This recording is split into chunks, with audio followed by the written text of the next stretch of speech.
Alright Eurovision fans, we've predicted the qualifiers from semi-final number 1, now it's time to take a look at semi-final number 2.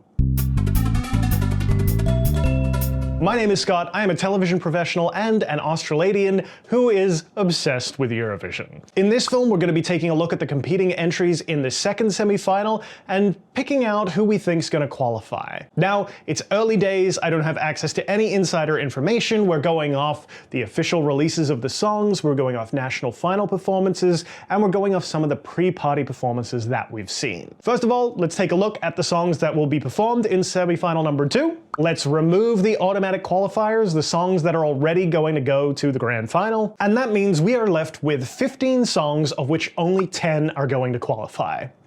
We've got to make some decisions, and like I said, the way I'm going to do this selection is less looking at everything holistically and more just going with my gut, picking off the top the songs that I want to take with me to the grand final. That makes this more like a football draft than it does anything particularly scientific. So let's dive right in. It's semi-final number 2, it's incredibly competitive, there's some fantastic songs.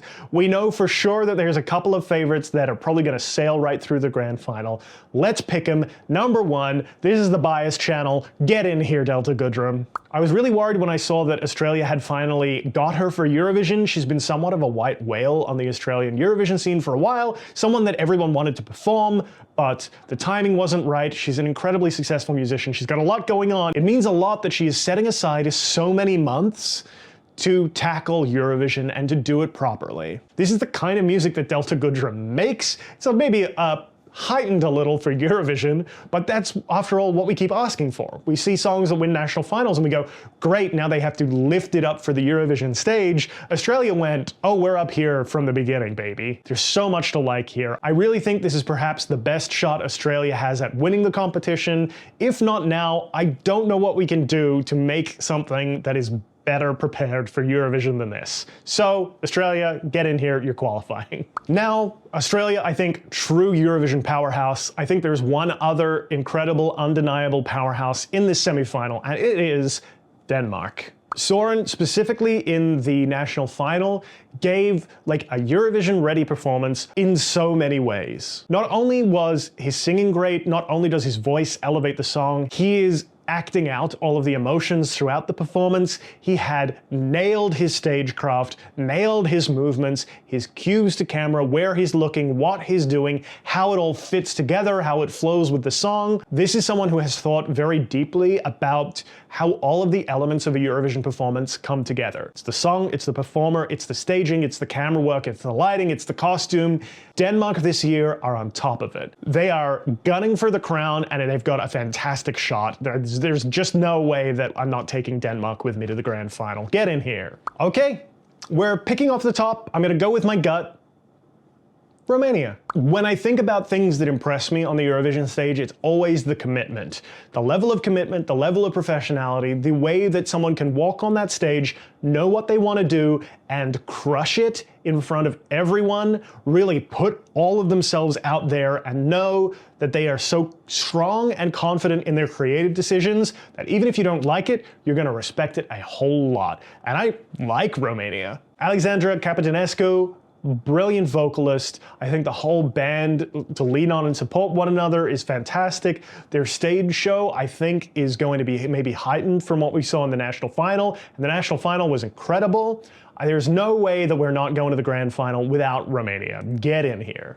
Okay, again, skewing into some heavier themes, some darker stuff. Australia's there, but it's still got some minor moments. We need a good dance floor bop. We need to lift ourselves up a little bit. We need some Cyprus. This year, as part of the Eurovision season, the Eurovision YouTube channel is doing what they're calling a little bit more, basically getting all of the artists to release a second video. And what I love is that Antigone showed a home movie music video she made way back in the early 2000s of Helena Paparizou, my number 1.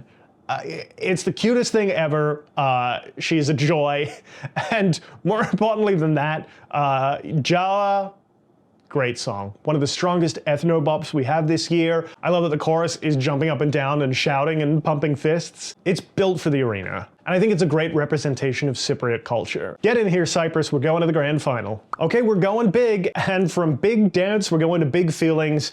I cannot foresee a grand final in which I don't have Czechia. I was really excited with the Amsterdam concert. We finally got the first live performance of Crossroads, and I found it incredibly compelling. This is a song that really builds sonically. It has this almost tectonic kind of surge of emotion that comes up and recedes and pushes and pulls. It's so interesting, it's so internal, and from what we've heard, I'm really excited to see the staging because I think that could bring a lot of flash and a lot of glitz that might get a regular audience looking past its kind of slower, longer build-up. This is a song that has a whole lot more payoff at the end, but the drawback is that we're not straight into something that's super hooky. Still, I foresee this being incredibly powerful, and again, wildly different from anything else that's qualifying or that I think will qualify so far, so I really want Czechia in there. We're halfway through.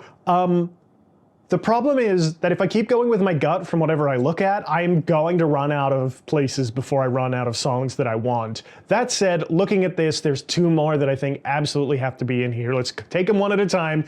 Ukraine. Ridnim was a real grower on me. I remember watching Vidbeer and seeing it and going, oh, and then seeing how well everyone in Ukraine reacted to it, the amazing points that it got, and then thinking, oh, I missed something. And re-listening to this again and again, I really did miss something. Now, I love it. It's really grown on me. It is very outward looking. It is looking at the future. It is seeing what has happened, seeing the negativity in Ukraine, what's happening there, I think in the larger world is how I interpret it as well. And it is able to look at the pain, look at the conflict, acknowledge it, and say, we're gonna come out of this bigger and stronger, and I promise you that. If I could bottle that feeling and carry it around with me, I would be so happy. I would be so thrilled. Her voice is incredible, truly has one of the most amazing vocal moments that I worry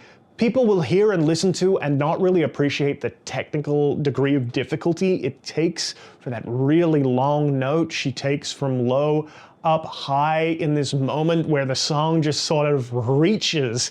It is reaching for something, and I find it so emotional, I find it so moving. I can't see Ukraine not making the grand final. I really hope that their streak continues. Okay, the one other powerhouse, emotional, really hit me where it lives, can't have a grand final without it, is Albania. Germ is one of my most listened to songs from last year. Albania was one of the very first songs chosen, and I watched the national final performance and I went, oh, it's interesting. He seems very worked up about something.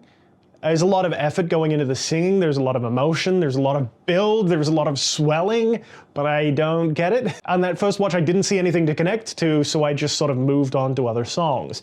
And then they released that music video. Everything clicked into place. It was like my brain was just not fitting into the slot of Albania, and then I saw the lyrics and was like, oh, this is fantastic. Nan is, again, feels very dark, feels very epic, feels very sweeping and overwhelming. And when you find out that the lyrics are about a mother watching their child move out of home, just when you look at Elise, it's not the kind of thing that you would imagine he'd be singing about. And he is, and it's epic, and it's personal, and it's overwhelming, and it's relatable, and it's just a fantastic blend of emotions and presentation. Can't wait to see what they do with the staging. I want it on my list. Get in here, Albania. I'm going with my gut, which makes listing countries easier, but I know I'm gonna have a damn hard decision soon. Country number 8, I think it's Norway. I think Norway makes the grand final purely on the strength of their earworm. You might, by this point, have found the song repetitive. It's definitely got a really strong hook. It definitely relies on that hook. I hear there's these kind of comparisons. There's always a comparison to Seven Nation Army. It seems to be one of those songs that came out that everyone is constantly referring back to, but the way that that song has a pace and a lyricism and a melody and an instrumentation that you're just like, I like this, I get it, I want to spend more time in it. That's how I feel about Ya Ya Ya. Very different musically, but this kind of rock, this melodic rock. His voice, the way he slides up and around these notes, the way he is in command, the way he seems like he is almost prowling through the song, claiming territory. It's just so dynamic and it's so engaging. I can't see Norway not making the grand final. Their last running order, I think, will help them a little bit.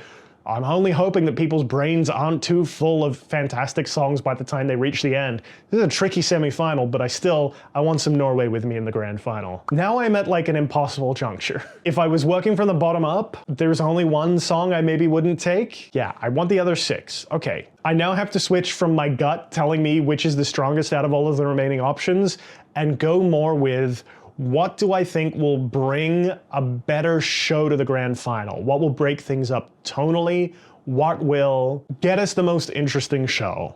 What do I want to see in the grand final, even if it's not reaching me? Because they're almost all reaching me. Everything that's left, I love. Okay, this is tricky. I think this is almost certainly going to change once we see the dress rehearsals, once we see the staging. But at this point in time, the song that my gut says you should take with you to the grand final is Mother Nature, Luxembourg. The vibe is just right. It's hopeful without the world weariness of Ukraine. It's hopeful in a very naive way, in a way that feels like youth, in a way that feels like a wellspring of talent. It's interesting because France is also that in a performer and is appearing 2 songs after Luxembourg in this semi-final, so that might take away from it. But just when I look at the competing songs here, and I'm comparing tonally different things amongst each other when I'm holding them all up, I think Mother Nature stands out. It's really strong vocally, it's really strong performance-wise. I think her violin playing was fantastic. I liked the use of the backdrop in the national final from Luxembourg. I want Mother Nature. I can't do anything without Mother Nature. I can only take one more song. I want to take 5 more songs. I want to make everyone happy. I wish we could all live together in a big castle full of hugs and rainbows and kittens, but we can't. I must only have one. So here's what we're gonna do. We're gonna go down this list in running order. We're gonna talk about all the songs, and then I am going to reach into my back pocket and just see what name I say, and we'll pick that for the grand final. Let's start with Bulgaria and Bangaranga. Incredible, fun, good times, high energy, love the vibe. Azerbaijan, for the year we're in, it does have a different vibe, but not in a way that I think makes it stand out from the pack. Armenia, Simone, we're not doing that again. It feels just like it's churning, like a bulldozer that's running towards you. It's got great motion, it's got great energy. Switzerland, darker in tone, more stripped back, rock, but in a very approachable way. It's really magnetic, I think is the word, like I'm drawn towards it. Latvia with Ena, it's got some really interesting sonic moments. Her voice is incredible at the end.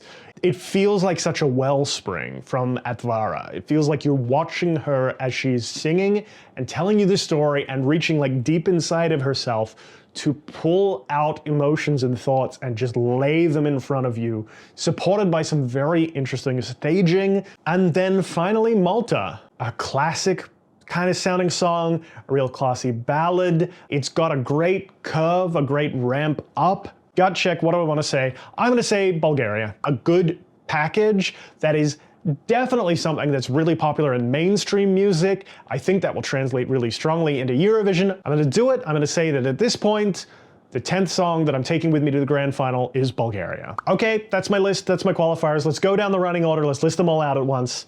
We have Bulgaria, we have Romania, Luxembourg, Czechia, Cyprus, Denmark, Australia, Ukraine, Albania, and Norway. I am heartbroken by this list. And what breaks my heart even more is, even though I'm sure some of the songs that I said here wouldn't qualify will qualify, it will come at the expense of other stuff that I said will qualify that I want to qualify. There's just no winning this one, guys. We're gonna have to let go of something that we really, really love, no matter what happens in this semifinal. I hope that you have a different list. I hope you will share the list of the countries that you think will qualify in the comments of this video. I am really looking forward to seeing how we were all wrong when the semifinal actually happens in a little over a month. It's so close. Cannot wait for it. These are not my final predictions. We will revisit both this list and the list we talked about in the semifinal 1 predictions video once we get very close to the show. Once we start seeing the rehearsal images, oh, I cannot wait. I'm so excited for the season this year. Thank you so much for watching this video. Be sure to like and subscribe if you wouldn't mind supporting a very new channel. I'll see you all on the next video. What am I picking? No, maybe. Maybe.